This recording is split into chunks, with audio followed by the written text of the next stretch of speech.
नमस्कार बच्चों। आज हम कक्षा 7 का तीसरा अध्याय राज्य शासन कैसे करें इसका भाग है वो 2 पढ़ेंगे। कल हमने पढ़ा था, इससे पहले जो भाग फर्स्ट था उसके बारे में पढ़ा था कि राज्य है वो किस प्रकार है कार्य करता है, किस प्रकार है वो प्रतिनिधित्व का चयन करता है। तो ये देखो, ये विभिन्न प्रकार के अपने भारत का नक्शा दे रखा है ना बच्चों। इस भारत के नक्शे के अंदर उन्होंने विभिन्न प्रकार के निर्वाचन क्षेत्रों के बारे में दे रखा है और अलग अलग क्षेत्रों से अलग अलग सदस्य है वो चुनकर आते हैं। आपने जैसे राजस्थान का जो टॉपिक दे रखा है कि राजस्थान के अंदर जो चयन होता है, ठीक है, सदस्यों का चयन होता है। इन सदस्यों का चयन यहाँ पर है, राजस्थान का है। राजस्थान के बाद में उत्तर प्रदेश का दे रखा है, उत्तर प्रदेश है, बिहार है, उसके बाद में पश्चिमी बंगाल है। यदि नीचे का टॉपिक देखते हैं तो छत्तीसगढ़ है, झारखंड है, ये जो क्षेत्र है वो गुजरात का है। तो ये सारे के सारे जो क्षेत्र है इनके अंदर विभिन्न प्रकार के चुनाव के माध्यम से प्रतिनिधियों का चुनाव होता है और वो सारे के सारे सदस्य कहाँ जाते हैं, ये चुनकर और अपने यहाँ संसद में जाते हैं। तो ये देखो, भारत के नक्शे में आप जिस राज्य में रहते हैं उसकी क्या करना है, आपको पहचान करनी है और उसमें कितने सदस्य हैं उनका मतलब लिखना है, ठीक है। कितने राज्य, जैसे अपने राज्य के अंदर कितने ज़िले हैं, 33। कितने ज़िले हैं बच्चों, 33। ये देखो, ये यहाँ पर ये राजस्थान का है, ये राजस्थान का नक्शा दे रखा है और इस नक्शे के माध्यम से हम इसका क्या करेंगे, चयन करेंगे, ठीक है बच्चों। ऊपर का जो क्षेत्र दे रखा है ये जम्मू कश्मीर के क्षेत्र के बारे में दे रखा है। ये जो खाली जगह दे रखी है ना, ये जम्मू कश्मीर लिखा भी हुआ है। इसके अलावा ये जो टॉपिक दे रखा है ये अपने राजस्थान का आ गया, नीचे का इधर का भाग है तो पंजाब का आ गया, फिर ये उत्तराखंड का आ गया, ठीक है बच्चों। अब आगे इसके बाद में जो सामाजिक जीवन, ठीक है, सामाजिक जीवन ये क्या कह रखा है कि राजनीतिक दल चुने गए सदस्यों की संख्या। भारतीय जनता पार्टी इसे कहते हैं बीजेपी, फिर उसके बाद में इंडियन नेशनल कांग्रेस इसे कहते हैं INC, communist party of India तो मार्क्सिस्ट, फिर है निर्दलीय। जो भी पार्टी, जैसे कोई भी सदस्य है वो किसी पार्टी का भाग न होकर अलग से अपना चुनाव में खड़े होने की प्रतिक्रिया करते हैं तो उसे कहते हैं निर्दलीय। अब देखो, ये टोटल सदस्य संख्या भी दे रखी है कि बीजेपी है उसमें कितनी है, 44 सदस्य हैं, ठीक है बच्चों। उसके बाद में इंडियन जो नेशनल कांग्रेस है उसमें 21 है, कम्युनिस्ट पार्टी में 1 है और निर्दलीय सदस्य कितने हैं, 2 है। तो कुल योग कितने हो गए, 68। ये तो था चुनाव प्रणाली है वो कौन सी आ गई, 2017 के अंदर चुनाव प्रणाली। किस में आ गई, 2017 की जो चुनाव प्रणाली थी उसके अंदर आ गई बच्चों, ठीक है। उसी के साथ में यदि हम आगे देखते हैं, आगे की जो प्रक्रिया करते हैं उस प्रक्रिया के माध्यम से वो कहते हैं कि अपने प्रदेश के बारे में, उन आंकड़ों के बारे में पता लगाइए। हिमाचल प्रदेश की तालिका को देखिए और उसमें कितने आपको मतलब विभिन्न राज्यों के बारे में दर्शाया गया है।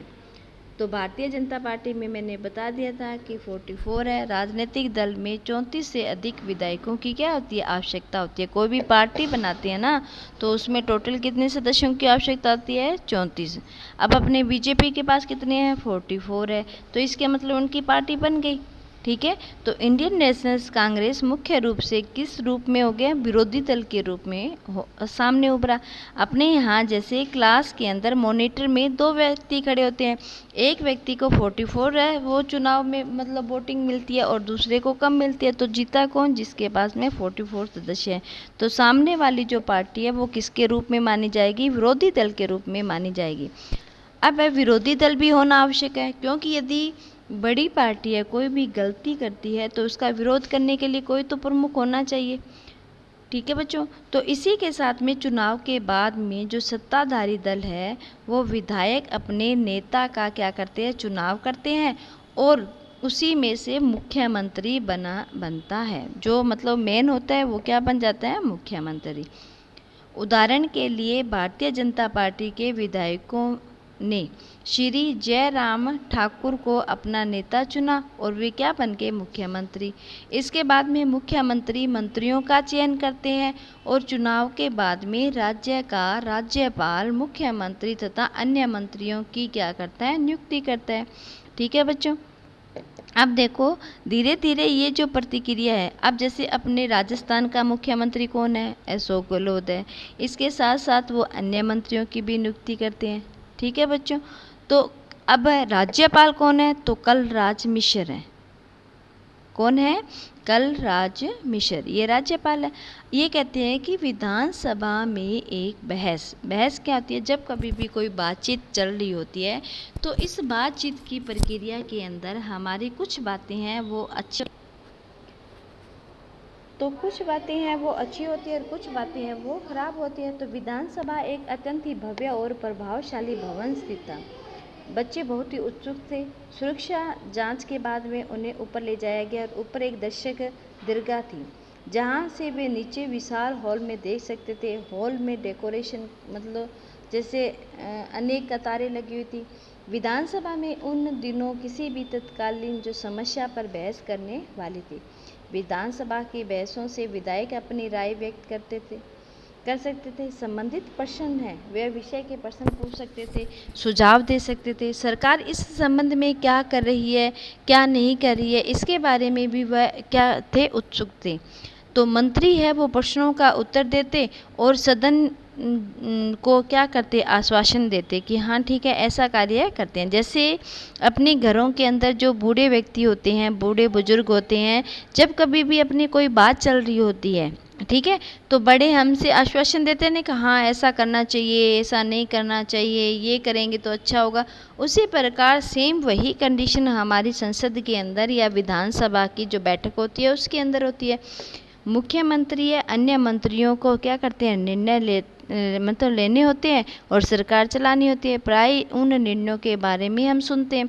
जैसे अब कोरोना टाइम चल रहा है, ठीक है बच्चों, अब क्या है वो निर्णय ले रहे हैं, कभी कहते हैं स्कूल खुलेंगे, कभी कहते हैं नहीं खुलेंगे। तो इसके पीछे भी क्या है वो मतलब उनकी बहसबाजी चलती है कि यदि हम स्कूल खोलते हैं तो बच्चों को बीमार हो जाएंगे, यदि नहीं खोलते हैं तो उनकी पढ़ाई खराब हो जाएगी। तो इस प्रकार जो ये बात चलती रहती है इन्हें कहते हैं बहस करना, आपस में बातचीत करना, मतलब किसी बात का निर्णय लेना। अब उन्हें विधानसभा के जो सदस्यों के द्वारा यदि अनुमोदित कर देते हैं, अनुमोदित मतलब होता है उस निर्णय को मान लेते हैं, उसे कहते हैं अनुमोदित करना, तो वो क्या है, व्यवस्था कानून के रूप में मानी जाती है। अब धीरे धीरे इसी प्रकार मुख्यमंत्री से प्रश्न पूछ सकते हैं, महत्वपूर्ण विषय पर बहस कर सकते हैं, धन खर्च के संबंध में या अन्य किसी अधिकार के संबंध में। तो अब वो विधायक जो फर्स्ट है वो है अखड़ गांव के मेरे जो निर्वाचन क्षेत्र के पिछले 3 हफ्तों में हैजे के कारण 15 लोगों की क्या हो गई थी, मृत्यु। मैंने बताया था ना, आगे कहानी सुनाई थी कि हैजे के कारण है, हैजा जो गंदा पानी पीते हैं उसके कारण कई बार हो जाता है। तो मेरे विचार से सरकार के लिए बड़ी शर्मनाक बात थी। क्यों थी, क्योंकि सरकार ने अच्छे कार्य नहीं किए थे, पानी की व्यवस्था अच्छी नहीं थी। तो जो स्वास्थ्य मंत्री था उसने उस पर क्या है, ध्यान नहीं दिया। तो उस तरफ ध्यान आकर्षित करने के लिए और उनको बताने के लिए, ठीक है, तत्कालीन जो नए कदम उठाए। अब वो दूसरा प्रश्न कहता है कि मेरा प्रश्न ये है कि सरकारी अस्पतालों की दशा इतनी खराब है कि जिले के अंदर, ठीक है, अस्पतालों में डॉक्टर व चिकित्सालय कर्मी हैं वो ठीक से मतलब नियुक्त नहीं किए। कहने का भाव है कि यदि सरकारी हॉस्पिटल बने हैं तो वहाँ पर क्या है, डॉक्टर नहीं है, नर्स नहीं है, ठीक है, कंपाउंडर नहीं है। तो इस प्रकार से वो हॉस्पिटल होने का क्या फ़ायदा, तो वो दूसरा प्रश्न करे। तो इसी प्रकार हम क्या करते हैं, विभिन्न स्थितियों के सामने भिन्न भिन्न वो कठिनाइयों का सामना कर रहे हैं। ये सारे के सारे क्या है, आपस में प्रश्न पूछ रहे हैं और उन प्रश्नों की कोई ना कोई समाधान ले रहे हैं।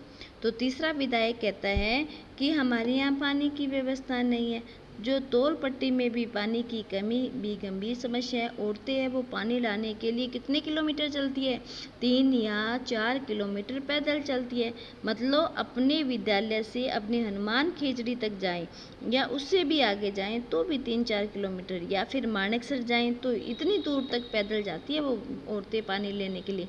तो वो क्या करते हैं कि कितने टैंकों का काम में मतलब लगाया गया, जिनसे कुएं या तालाबों की सफाई करवा कर और उनमें वापस है वो मतलब कीटाणु रहित कर कर, ठीक है, अच्छा पानी डाल सके। जो चौथा विधायक फिर खड़ा होकर कहता है कि मुझे लगता है कि मेरे साथी जो समस्या को बढ़ा चढ़ाकर बात कर रहे हैं, सरकार ने स्थिति पर नियंत्रण डालने के लिए कदम उठाए हैं।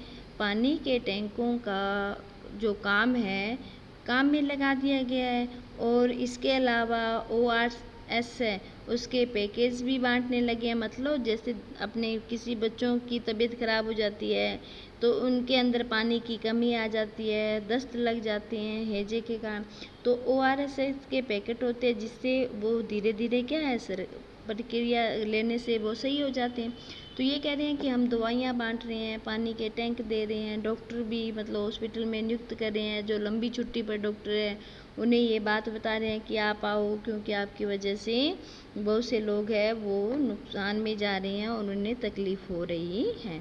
इस प्रकार ये सारे विधायक देखो ये बैठ कर है वो बात कर रहे हैं और एक दूसरे के साथ में क्या है प्रतिक्रिया कर रहे हैं, मतलब बहस भी कर रहे हैं और अपनी बात भी रख रहे हैं। ठीक है बच्चों, तो इस ये जो बातें करते हैं आपस में सोच रहे हैं विधायक, तो इस प्रकार की जो ये कार्य प्रणाली है, इस कार्य प्रणाली के अंदर शासन की कार्य प्रणाली क्या होगी इसके बारे में हमें आगे जो नेक्स्ट टॉपिक है उसके बारे में पढ़ेंगे। और इसी के साथ में बच्चों जय हिंद, जय भारत,